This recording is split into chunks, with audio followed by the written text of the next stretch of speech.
Hi, this is Chico Resch. You are listening to the Let's Go Devils podcast on the Primetime Radio Network. Happy Devils Wednesday. This is Game Day Live, coming to you live from the Primetime Radio studios inside the bunker on vacation in beautiful New Jersey. And going back to 2007, where Beer Baron is in his mom's basement. No, not my mom's basement, but it might as well be, man. I am on computer technology right now. I just what an adventure! Hey, listen, we tried our best. We were trying, so it's my fault. I apologize to everybody out there that were late tonight. It is definitely my fault. We were going through tech issues. I had multiple computers set up at one point trying to get through it. It happens. It's this is live is no joke. It's definitely no joke. I feel like we're episode 1 on our maiden voyage back in 2017. I know. And AJ Visco saying that the intro is going to be longer than the show itself. Yeah, that's probably true too. Yeah, Selected Boy, Dubs, everybody out there, how's it going? Yeah. I apologize, everybody. It happens. There's just some times where we have technical difficulties, and let's just jump right into it, Sammy, because we got some shakeups. Let's get your predictions right now. Yeah, start rolling the predictions in now, folks, because it's going to be a quickie. Yeah. Wham bam. This is a wham bam. Thank you, ma'am. Good. Game day live. Or you mean wham bam? Thank you, Cam. Remember those shirts? Oh yeah. Yeah. All right. That's right. What's the line predictions right now? Or well, the lines were released, and I'll actually give you the lines right now because they're shaking them up a little bit. So right now, the top line is Gritsuk, Hughes, and Mercer. Second line is Meyer, Heischer, and Bratt. Third line, Palat, Glass, Nosen. Fourth line is Cotter, Glendening, and the new Big Mac, who that fourth line was humming last game. So good to see that they kept that line together. Siegenthaler and Nemec is defensive pairing number 1, Dillon and Hughes, and Kowalski and White. Wow. So we're getting through this doldrum of this part of the season because we have a lot of injuries in the back end, and losing Pesci was big, but then losing Dougie losing him once again, it was it's proven big. But listen, this is a time for some of these guys to step up, and Luke Hughes has been stepping up, and Simone Nemec has been stepping up big time. Hughes has been averaging, I want to say, anywhere between 26 to 28 minutes a game the last couple of games, which is pretty incredible. So they got to keep it going because you got Connor Bedard and these Blackhawks, which are no joke. It feels like all the teams that we used to look past, the Ducks, the Sharks, the Blackhawks, are all starting to figure it out. It took them a couple of years, but they're really putting together. So no game is going to be a walk in the park. And you have Markstrom between the pipes tonight. Yeah, and someone asked, Dubs is asked, is Vinny at the game tonight? Yes, Vinny is at the game tonight. So Beer Baron is filling in for Vinny. But Vinny posted something on his Twitter account. I want to get to it right now. It says, the New Jersey Devils have won 6 straight head-to-head meetings with the Chicago Blackhawks. The last time Chicago beat New Jersey came in February of 2022, an 8-5 win at the United Center. Patrick Kane had a hat trick. Do you remember that? Yeah, I remember that. Yeah. So it's been a while, and I think the Blackhawks are due. They've got a young nucleus. They've got a young team. Connor Bedard. Now that Corey Perry's no longer on the team, I think he's now starting to perform. His mom is safe. Yeah. Yeah. On Facebook, Connor's mom is marked safe. Yeah. Yeah. They're one of those teams that can really surprise you. I mean, I feel like Bedard's coming out this year, playing a little bit more aggressively. He's playing with a little bit more of a little bit, confidence in his game. I mean, the kid was, supposed to be this generational talent, and some people have said that he hasn't lived up to the billing as of yet. But at the same time, I still feel like if you don't think he is a generational talent, you're out of your mind. He's a guy that's a game changer. He's going to go out there. He's going to play hard. I think with the Devils right now, it's just sticking to the game plan. Last game, it was that's a tough loss to the Islanders, especially because there was points in the game where they were really playing some pretty solid hockey. And you get that really weird bounce, and stuff like that happens. But then with 4 seconds left, Nemec, if you don't think that this kid needed that goal in the biggest way, his reaction and the way he got so fired up after he scored and the pop from the crowd, oh my God. Yeah. The pop from the crowd as soon as he scored that goal. And it's a shame that they lost. Listen, Barzal, you give Barzal that kind of time and he's gonna score on anybody. Yeah. It's as if if it was going the other way and Hughes had that kind of breakaway, you would assume that the game is over too. So it sucked, but hey, they still got a point out of that last one, and they just got to continue doing what they have to do, like patching together that defense, and then just these guys logging in these heavy minutes. But at the same time, it is a huge benefactor to have Luke Hughes and Simone Nemec logging in these massive numbers, because this is the maturation that we need to see, right? We need to see that these guys can eventually take over that one spot, or at least that one, 1A, 1B spot. And I don't know. So you hear the wind chimes in the background. Is that what it is? Yeah, absolutely.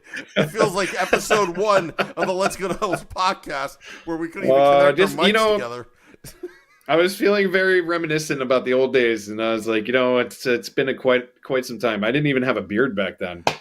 Well, back in the old days, I had you guys muted as we were talking for 10 minutes and didn't realize we were muted.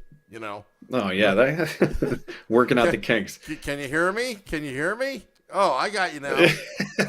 but so I'm reading off Vinny and the Hockey News. He previewed the game. Chicago is coming off of a 3-2-1 road trip, 6-game road trip. Now they're back home. They're 8-5-3. 8-5-3. Mm-hmm. Chicago and the Devils are 11-4-1. So this team, you can't. This is not last year's or last couple of years Chicago Blackhawks. They're on the up and up right now. They have won 3 in a row, and they haven't won 4 in a row since winning 5 in a row back in the 2022-23 season. Also, number 1 picks, obviously Connor Bedard, but also you have Nico Hischier, first overall, and Jack Hughes. So, there's going to be some comparisons there. And also, just reading through, you can find Vinny on the Hockey News. I'm going to bust his chops because I'm reading his article, and it says, Andre Palat is a nice veteran, but he's a step behind where he was as a member of the Tampa Bay Lightning. Well, that's why you think so. That's why I'm getting that jersey stitched. Palat, number 18. Did you see that when after Nemec scored? Did you see that? I gotta get a recording of that clip on MSG Networks. That it's him and Palat talking on the bench. And Palat saying something to him. Yeah, he was probably like, so that's how you do it? That's how you score goals? Oh, all right. I know he had one the other day, but I mean, they I think it was a game against the Oilers when I was at the game itself, and there were so many opportunities, and I'm glad that they're not, forcing him on that line with Bratt and Hughes, and it's kind of interesting to see like that how much of a shakeup that has gone on, where he's got a lot of faith in Mercer. Mercer has been really hot. And I mean, like putting him on that line with Jack is interesting. It's interesting to say the least. But listen, there's some names that are floating around out there right now that I wish that the Devils would. And we can get into this on the Sunday show because we don't have a ton of time here today. But there's a couple names on the St. Louis Blues that would be extremely interesting to look at. What they would want for him, I mean, that's a whole different story, and that's something that we can dive definitely into it on Sunday. But Palat, I like the guy a lot. I think he's a very serviceable veteran, but at the same time, he's got to produce. He's got to produce at a bigger clip, and he knows that. There's no way that he's like, oh yeah, I'm totally happy with how my game is going. Yeah. So, I'm going to throw a scenario out there. I was talking to Dubzilla on this. If you're going to trade Palat, you got to get Ryan O'Reilly back. You got to get somebody that means business. I mean, the other day after during the after the game interview, he was down on himself. Like, he's a perfectionist. He's a total professional leader in the locker room. Can score, can hit, all that. But if you keep Palat with the Devils and somehow make the numbers work, would you try to trade if you keep Palat and you reunite Stamkos with Palat? That's so funny, dude. So I was listening to a podcast with Pasha from the Spittin' Chicklets, and he floated that name out there too about Steven Stamkos. And if you put Stamkos on, or forget reuniting him with Palat, if you went out and you got Stamkos with some kind of retention, and you put him on a line with Hughes and Bratt, you don't think that would work? And I don't want to take the credit for talking about this, because this was a whole conversation that was mentioned on a completely different podcast.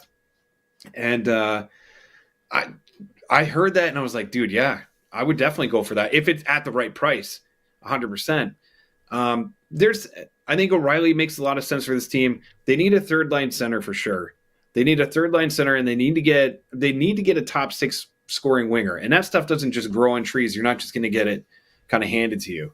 So there's a lot of possibilities of what this team can do, but it's one of those, we're right on that point where it's like, do you start to take some of your future assets and say, okay, the time is now?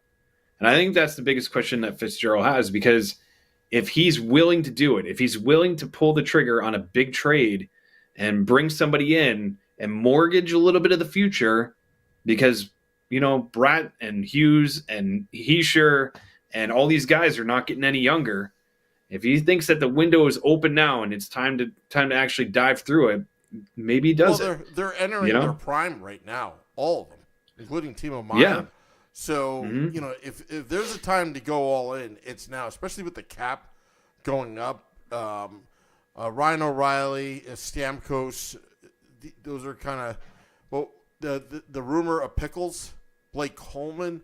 I mean, I'm never a big fan. Would be great. I'm not a big fan of second tour duties with Devils players, and there's no specific reason. I'm just like that. Like once you're off the team, I'm kind of like, yeah, I forgot. Except for Claude Lemieux. That's the only one that because that worked out really well. Yeah, and Brendan Shanahan, because I was like, okay, but he didn't do much. Two mentions last year, but. But everybody, get your predictions in, because we're going to need to get out of here in the next few minutes. Get your predictions in the YouTube Live. Yeah. I see. So 4-2 Devils.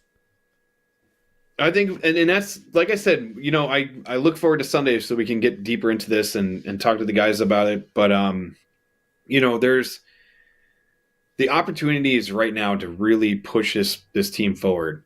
I mean, you'll get Pesce back hopefully in the next couple of weeks. I don't know how much longer. That's the thing that sucks too. It drives me crazy. It's like, you don't know how long these guys are out for. And to other sports, they're like, he's got a broken leg. He'll be out for 4 weeks. And you're like, all right. And then he comes back in 4 weeks. It feels like when the Devils have an injury, they're like, we don't know. And you'll never see him again until you do. And when you do, you'll be disappointed because he might get hurt again. But yeah, Pesce should be back hopefully in the next couple of weeks. That's not inside information. I'm just that's a wild guess on my behalf. Hamilton, I don't know how long he's going to be out for. Once you get these pieces back on the blue line, as long as they can keep it together and they can keep playing the system that has been working for them, they should be fine. And then once you get those guys back, you get into the groove of things, you get into the break the Olympic break. Coming out of that Olympic break, they got to really. Do you pull the trigger before the break? Do you pull the trigger after the break?